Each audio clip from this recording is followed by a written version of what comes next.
What better way to begin December than by celebrating food, family, and the magic of gathering? Today, we're joined by the visionary behind the bespoke dining experience that we all know to have also luxurious plates, curated tablescapes, and heartwarming heirloom recipes. Everyone, please welcome chef-restaurateur Happy Ongpauco-Tiu. So if you're I'm looking, distracted. if you're looking at our spread right now, it's already Noche Buena here in the Festive. studio because of Happy. But we're gonna have a little bit of a taste of whatever you set up in front of us, but while making cuento with you. Because a lot of people know, obviously, your family. Okay, you your father Rod has started Barrio Fiesta, which is famed and known by generationally, right? Yeah. And of course, your beautiful mother, Liberty Ilagan. Yes, yeah. And what we want to know is, how did you start cooking? Okay.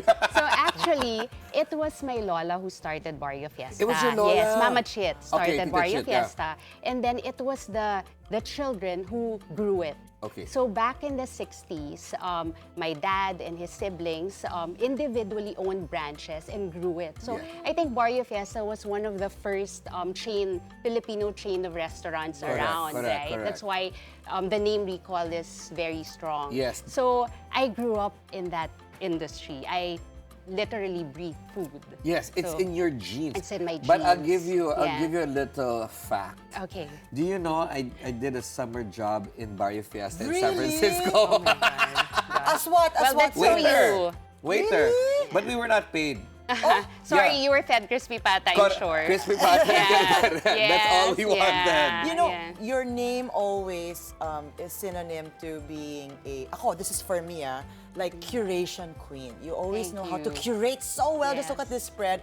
But sidetrack ko lang, because you mentioned her mom. Yes. Never had an idea or never had thoughts of getting into showbiz. You Me? yourself, yeah. Well, back in the days, It runs in the Tito family. Germs. You were. No, I was never, but Tito Germs wanted me to be a part of That's Entertainment. Oh my God! Tuesday, Wednesday, I know, Thursday yes. group. Okay. But my dad was very strict, so of course he said no. Really? Yeah, but it wasn't really my passion also. So I don't know how to sing, neither do I know how to dance. All I do is cook and eat. Happy, I highly doubt that. I highly no, doubt really, that. I can't Well, you act. do know how to Well, I do entertain know how to people. act. I mean, I was in drama club and Yes. all, but it wasn't really my happiness compared to cooking and, making people happy through food. This is entertainment This is also. entertainment. Yeah. Yes. I got this from my mom.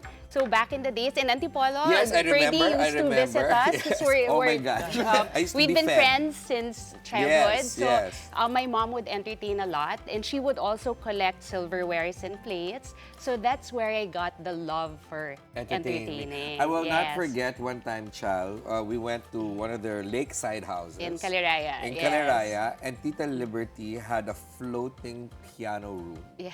What? Yeah, Yes, yeah, and she would feed us there while Yeah. she's By playing the the piano. lake?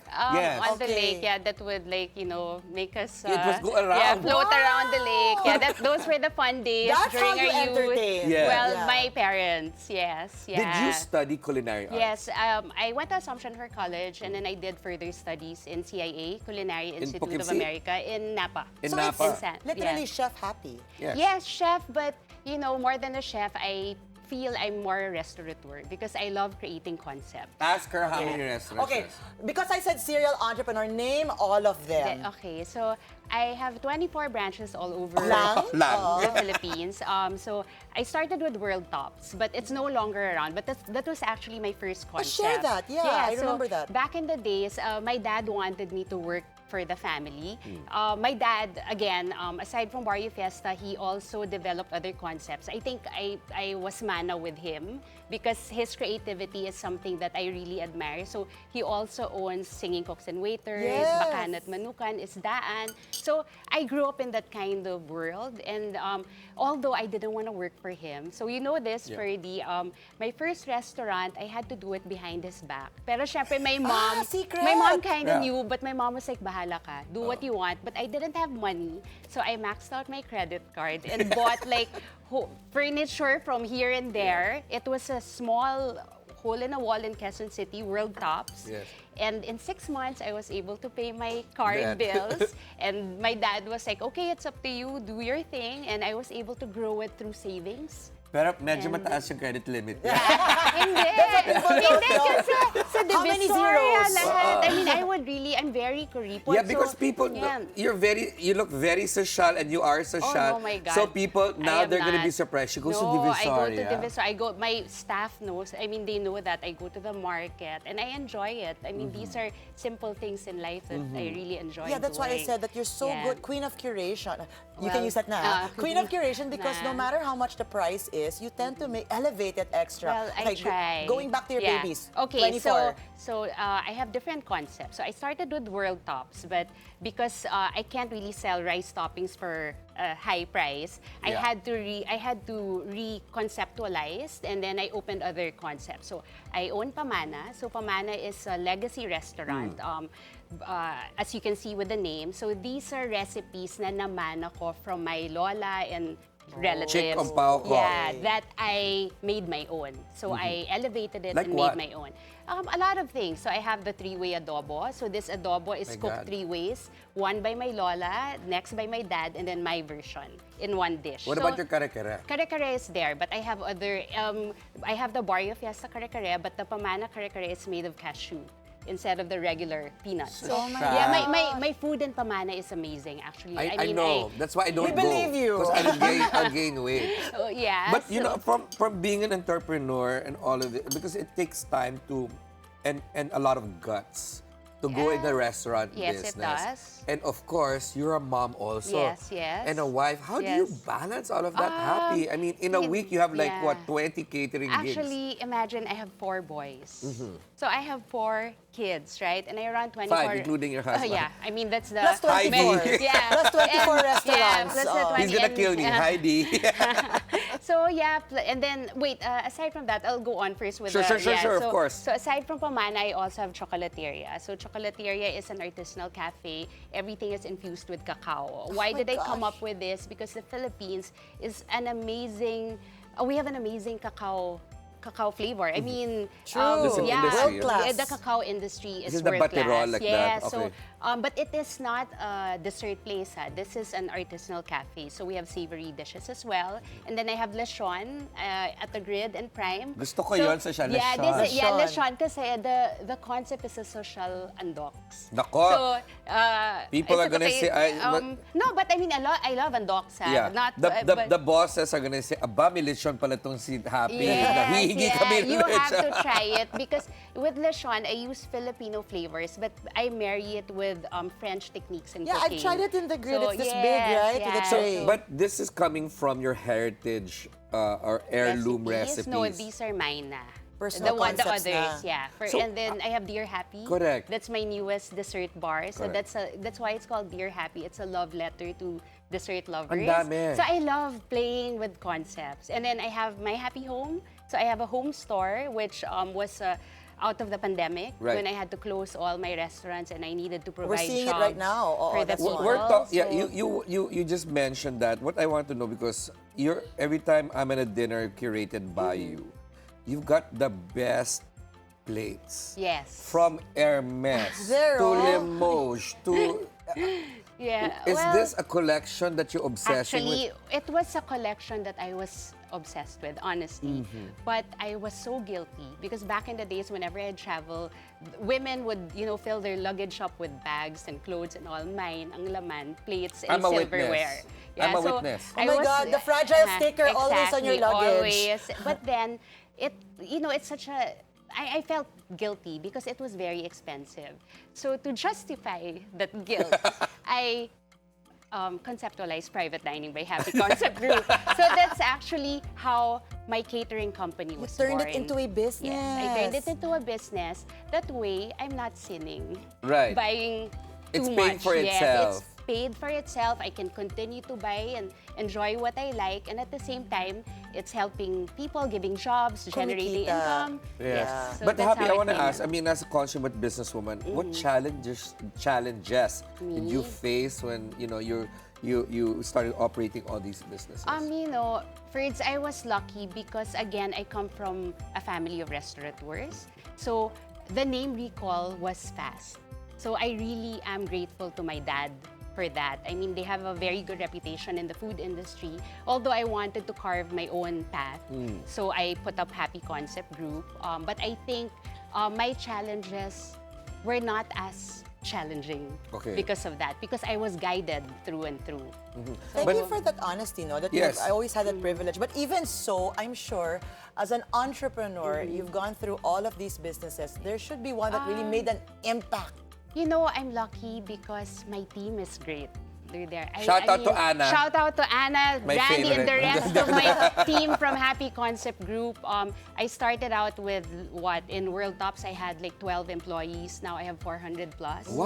Yeah, and you know, it's hard for me because I'm a one-woman boss. I don't have partners. I mean, I do in some, but like in like 2 branches na 10% lang because a good friend wanted to invest. But I don't really have investors in majority of my business. But because of my team, you know, my managers, my chefs, because of them, I'm able to do what I'm doing. I want to ask you, Happy, you know, the Philippines, you know, we just had the Michelin stars awarded to a lot of amazing restaurants.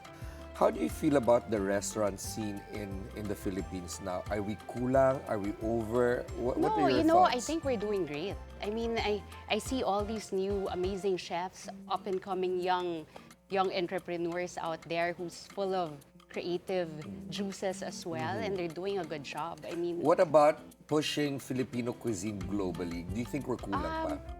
you know, our flavors are good. I Okay. mean, for me, when you travel, you always look for the Pinoy, Diba? the Pinoy flavors. Kung right? wala kang mahanap sa Huh? Filipino restaurant, you go for a Chinese restaurant. Exactly.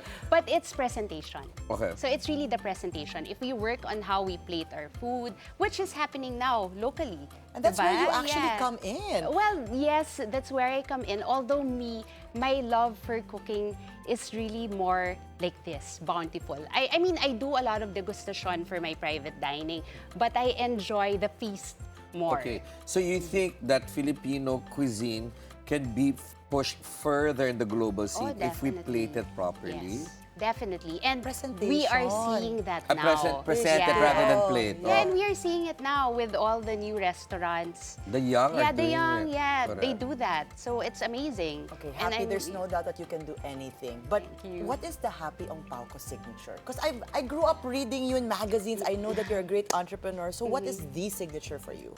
When it comes to food or as Or business myself? as a person, As a person, I'm a mother.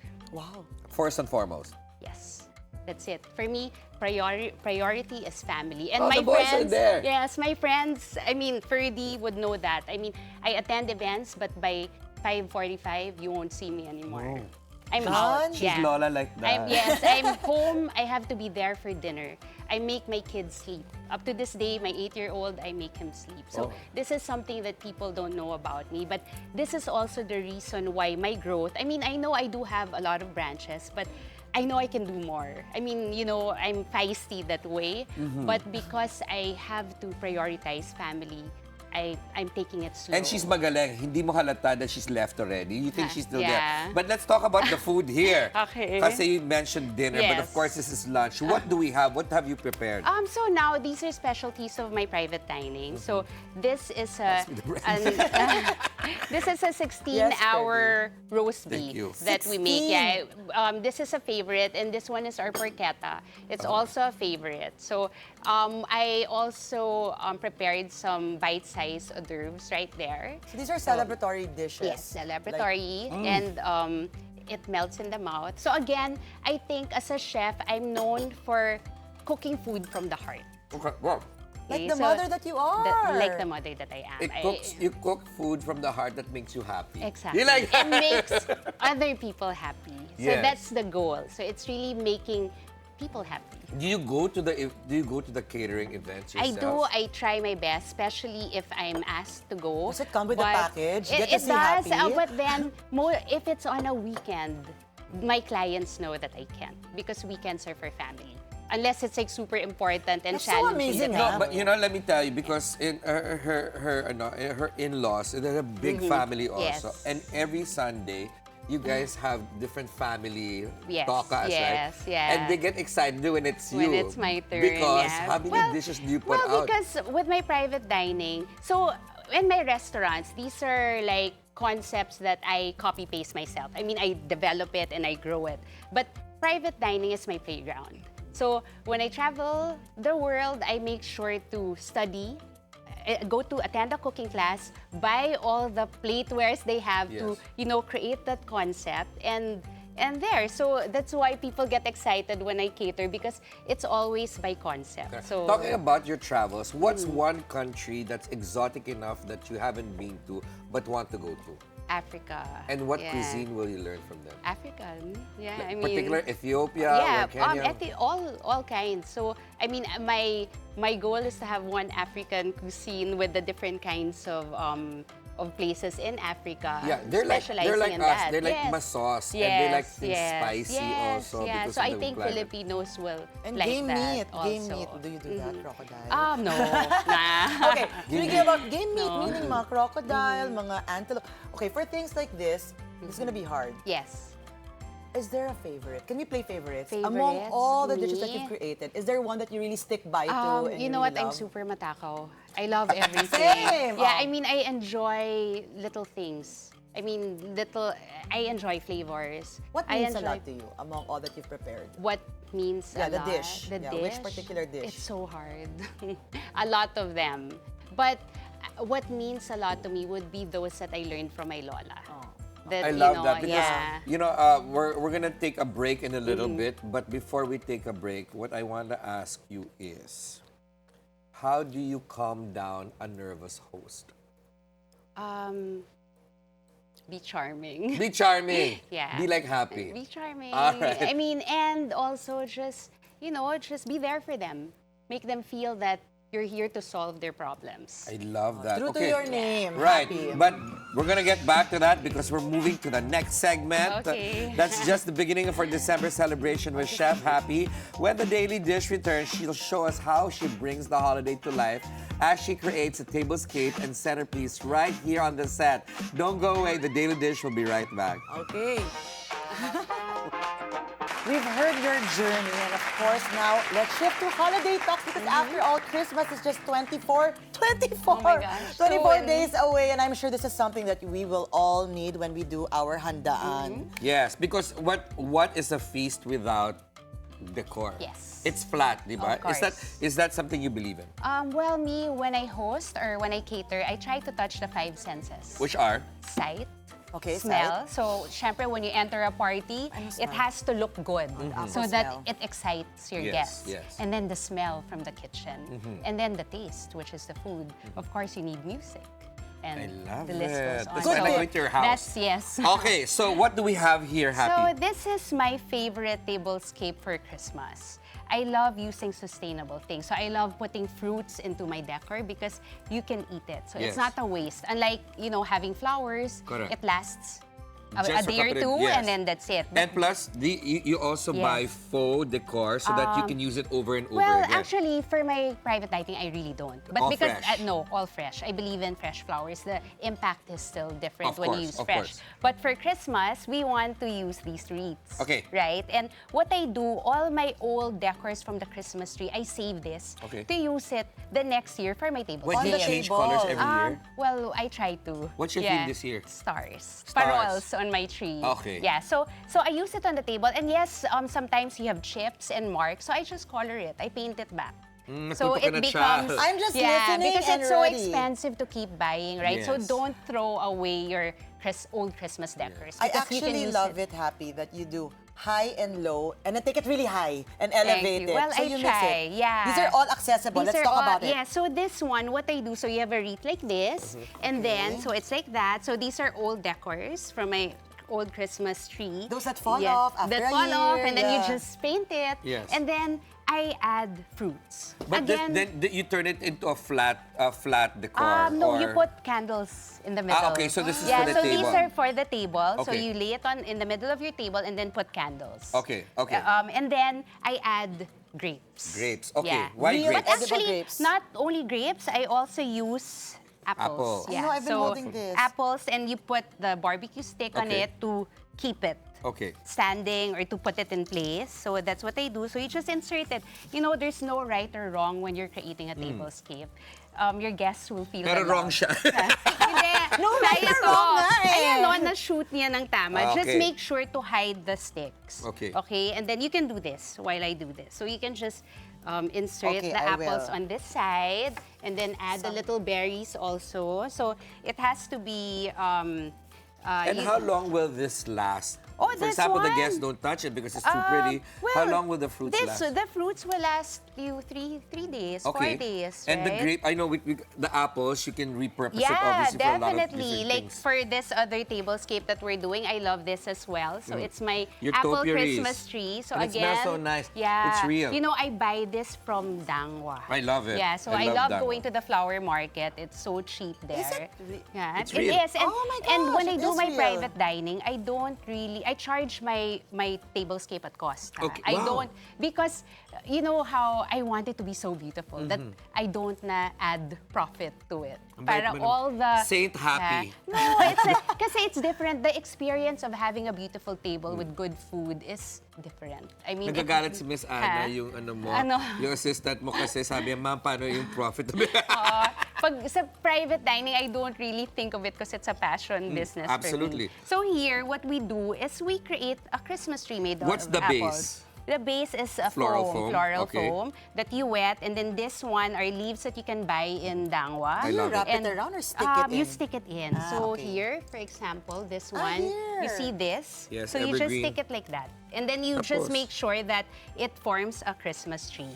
And then from there, so you start from the bottom, you can do that. too. Yes. Para You know what, can Happy? copy. I don't have Christmas decor yet in Oh, my you can house. bring this home na. Ay, grabe. Yeah. Guys, and then uso sa lahat. you can make apple pie after. Yes. Right? You know what I love about it is that it's There. edible. It's Kanina when it was edible. right in front of Yeah. us, when your guests are actually chit-chatting, eating, you can just grab a grab. few bites Yes. of grapes and That's eat true. it actually. So even when you do your regular tablescapes with flowers, you can insert different kinds of fruits because you know the guests.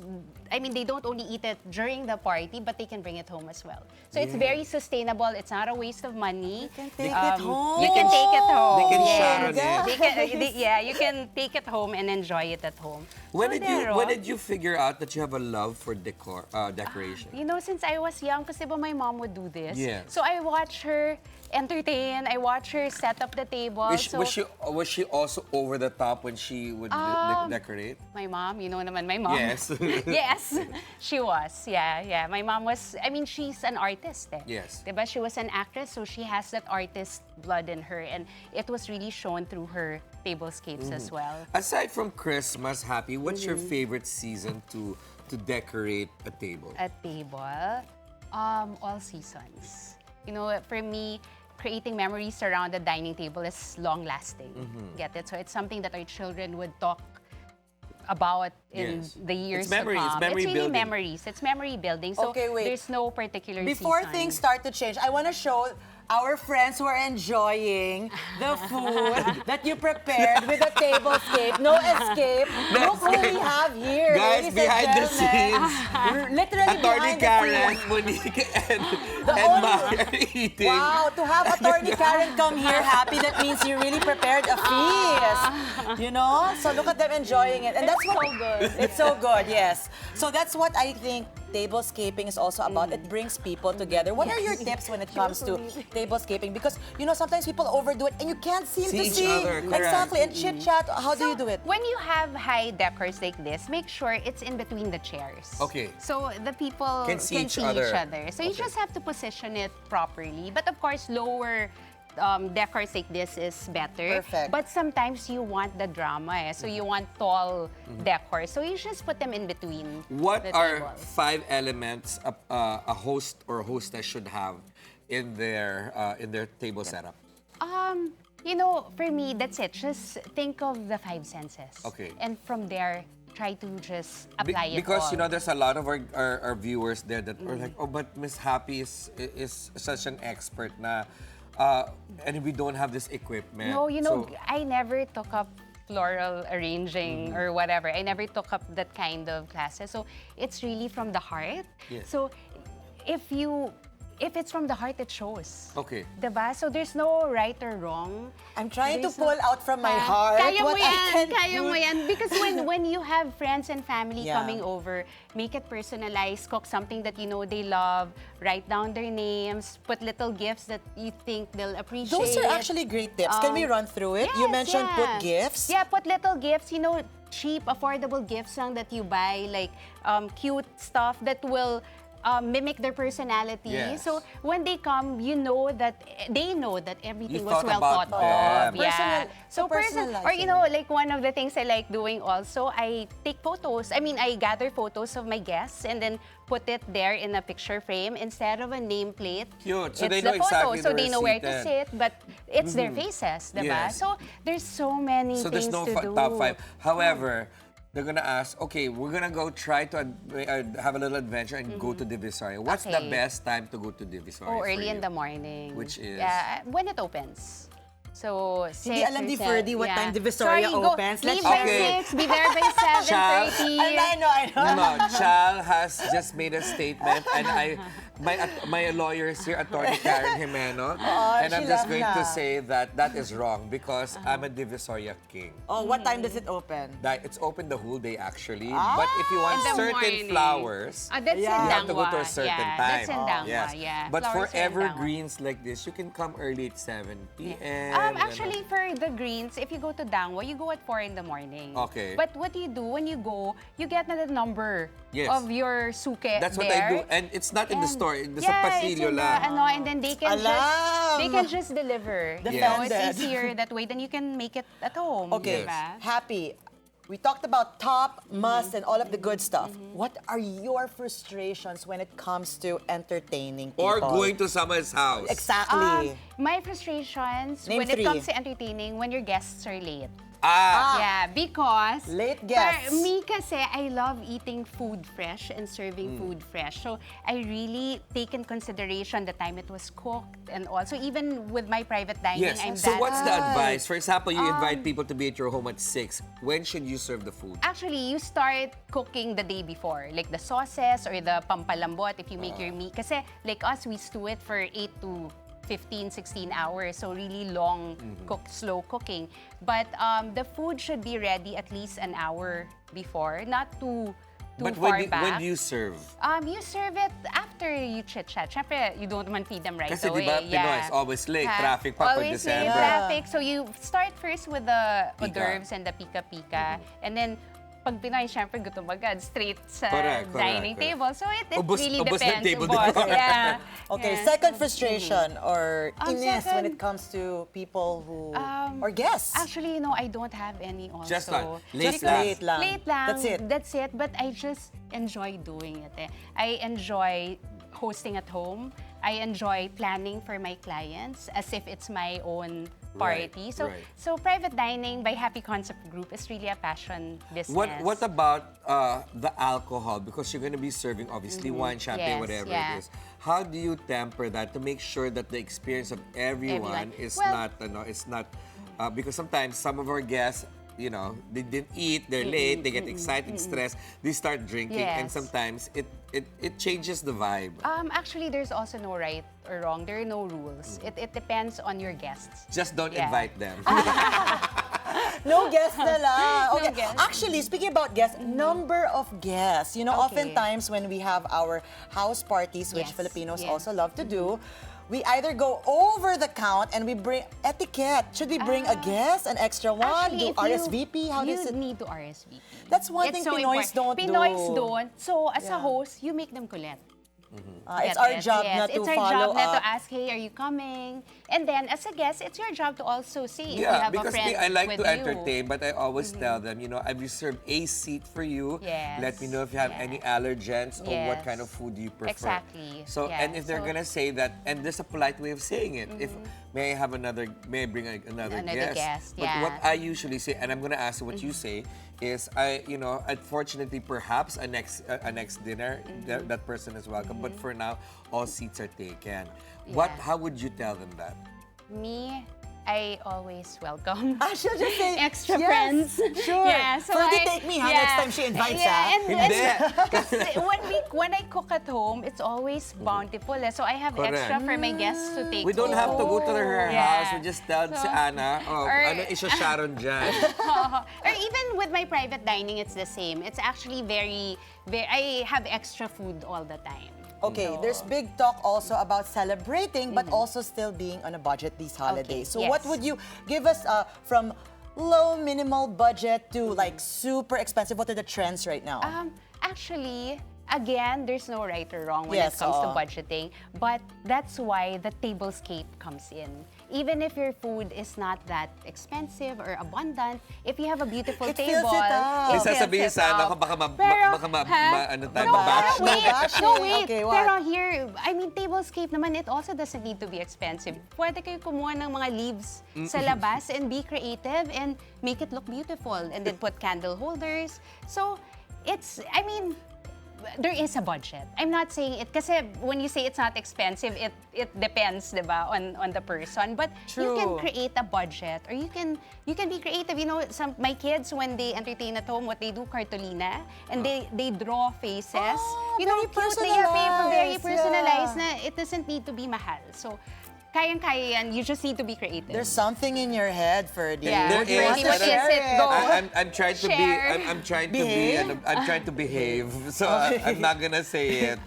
Okay, so we actually have the finished product here by yours Here. truly, look. Yeah, oh, Happy okay. Ongpauco-Tiu's It just- home Yeah, it theory. fell, but It fell, yes. but yes. Yes, So you're right, just it has to be freehand flat. it and put it Yes, all together. yeah. This one is, you need to fill in the blanks. I think this is So the make sure you winner fill for in the me, blanks. Happy, because Yeah. it's low enough for your guests to be able to talk, plus it's edible for people who are To hungry. eat, yeah. Actually, for Yeah. me, child, it's the topiaries are the best for me because these were like super last. I mean, the impact of this is amazing.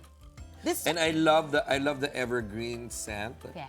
So It smells like pine trees. Correct. I Yeah, love- so I love It herbs. really connotes Christmas. correct. The moment you see this, because if you see this in a person's home, you're like, wow, they really prepared.